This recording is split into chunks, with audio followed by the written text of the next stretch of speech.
परवर्ती सूत्र अर्थात चतुर्थ सूत्र अंग विकारे बा जेनांग विकार विकारे तृतीय विभक्ति। तेरे आमे वर्तमान जानिबा एही सूत्र रे जेउ अंगटी विकृत होइदाय बा जेउ अंग जो शरीर विकृति भाव प्रकाशित होइदाय सेही अंगठारे हमर सूत्र अनुयायी तृतीय विभक्ति होइथाय। एक ऊपर उदाहरण रे राम पादेन खंजः राम पादरे छोटा।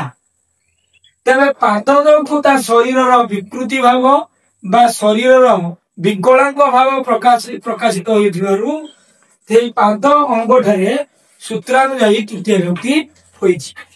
से द्वितीय उदाहरण देखा स नयन भ्यांग अंध संकूपे अपधान। से नयन रे अंध अर्थात आखि दुईटी तार आखि दुईटी नष्ट हो जाइथिबारु आखि रे अंध होइथिबारु आखिटारे बा विकृत अंगटारे सूत्र नै तृतीय विभक्ति